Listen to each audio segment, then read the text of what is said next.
I like to do the micro, macro, the inside, outside when it comes to COVID. You know, take you into the home, take you to a place of the practitioner in the hospital where people are living it, you know, as many of us are, right?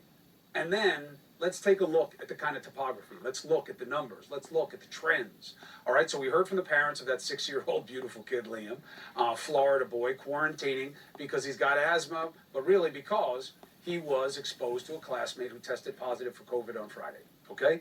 Tonight, his parents are celebrating the small victory from the judge's ruling on mask mandates while the case is appealed, meaning that DeSantis can't stop schools from mandating masks and keeping kids safe. Now, those parents aren't alone. Nationally, an overwhelming number of parents support mask mandates in schools.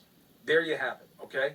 And parents across the country have critical reason to feel that way, considering the numbers of coronavirus cases among kids are rising dramatically. Harry Enton, the Wizard of Oz, joins us now to break down the numbers. So let's look at it first in terms of new cases where, and then let's get to why. Yeah, I mean, here's the key thing, and I want to get to the why as well, which is that if we look at this, what do we see? We're seeing more. That's the word I keep using, more. We're seeing, look at this surge in pediatric cases versus all cases in the latest data that we have. Pediatric cases are overwhelmingly growing compared to all cases. Why? Here's the reasons why, or some potential reasons why. Number one, more people are generally going out taking more risks. More transmissible. The Delta variant, far more transmissible.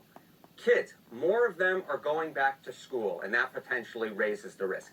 And more of them are not wearing masks because of a lot of the restrictions on mandates that we're seeing and more people taking risks, just generally speaking. Now, I think what's important to point out, though, is we sort of have a pandemic in different regions, right? We're in different stages. So if you take a look here at the top 5 states where there have been the most childhood cases over the last week, look at this.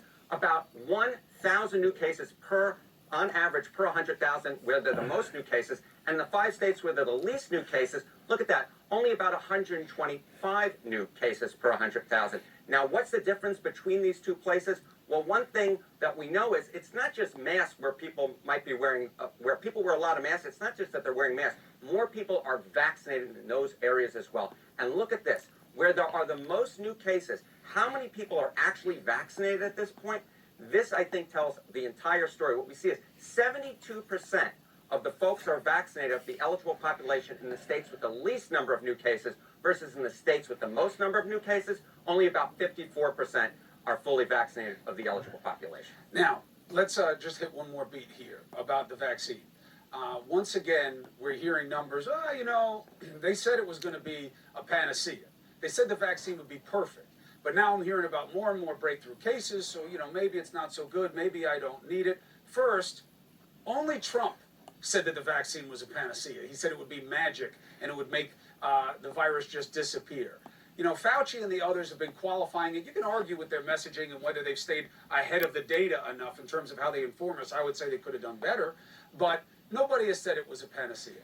But what does the data show us, Harry, about the difference in terms of real illness if you're vaccinated or unvaccinated? Look, we'll concentrate right now on the childhood hospitalizations, those 0 to 17. Obviously, some of those folks can be vaccinated, but a lot of them can't. Look at the Trump states versus the Biden states. And we obviously know there are a lot more vaccination in the Biden states. What we see is it's basically a flat line, right? If we go back to last September, look at the Trump states at their all-time high in terms of coronavirus hospitalizations among residents aged 0 to 17. So we know that in the places in which we have the most vaccinations, we know that the hospitalizations are lowest among the most vulnerable. This is, to me, as clear a sign that you can see that the vaccine works not just to keep cases down, but to prevent kids from going to the hospital. Right. And look, raises a couple of questions. One, how many more people can you get vaccinated? But two, when can you get the kids? Because 0 to 17, the bulk of that can't get vaccinated. Harry Enton, thank you very much for taking us through it. Appreciate you. My pleasure, Chris. So